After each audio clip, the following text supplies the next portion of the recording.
oleh tu nia cha kan tikai chu text changan mi sunga zuk ya tin kan red lut ding ti mi kha zir khom nak kan nei dingi video achem tiang rak zau dinga kron lo so mi okay video sao lo nak dinga video kha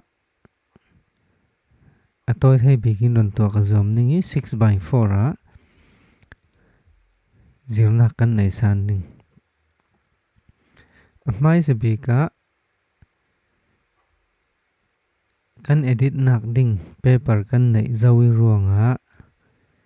chui paper para cha chu text tool kan tikai chu horizontal types tool chumi thon cha pakhat ka ngan ding malong te hi mi hi kan thai ding mi chu cha kha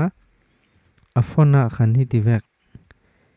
english font tivek man kha amoi thai lowi text sunga khan zuk kan thun ding i ruanga cha kha cha phang por mi font kha kan man atha amai sai text tool ka rela khan rel lo mi pakhat ka nei himia hin vertical types tool ti mi kha atung zong tla ngan the chu si bang se la himi cha sunga khan zuk kan thun ding a si le computer kan nei chui computer sungi kan zuk kha kan va open dingi zuk pakhat khat kan va open ding hi zuk pakhat hi text para kan va thun ding kan tikai chu text sunga kan va thun ding asi ronga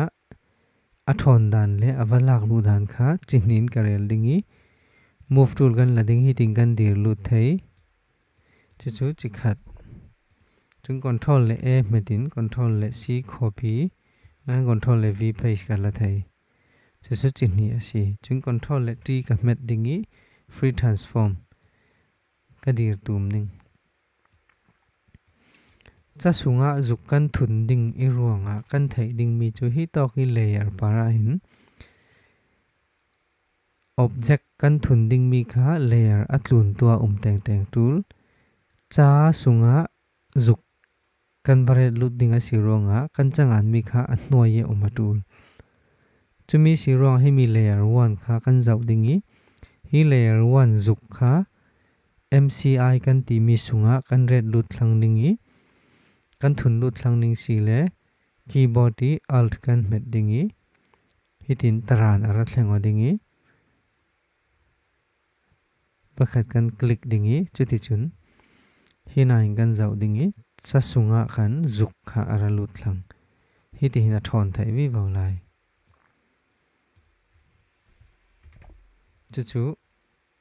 chikhat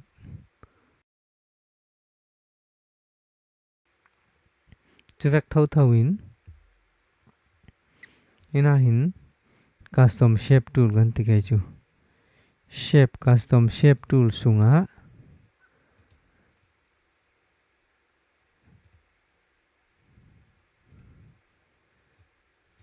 zuk kan thun ding asi le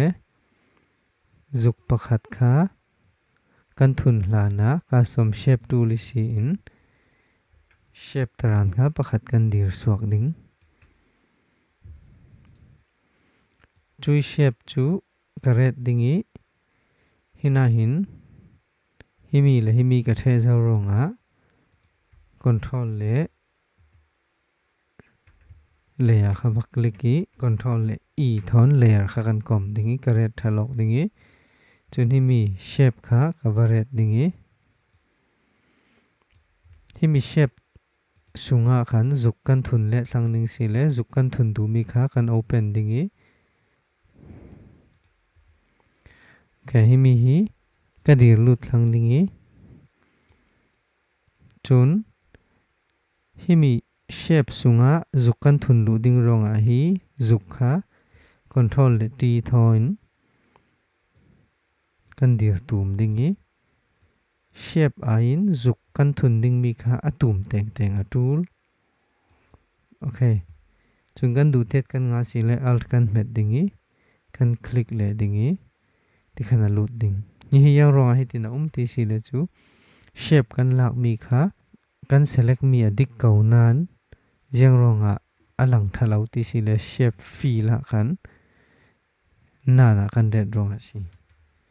na kawan zau sal ding hi mi hi shape feel la pakhat khat ka red ding chuti chun adungi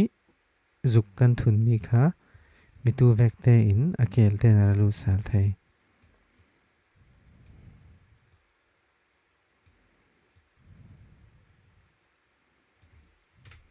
chuti chun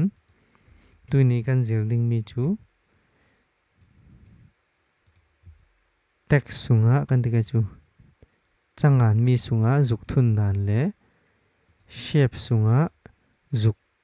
varet lu dan kha tuini kan zir khom ding si sela kan tang kai pi cheu dinga khazumi hi ai moi moi video le mitin kan tur sam mi editing atul mi te kha neta video run to vi bo katum ding kalung oi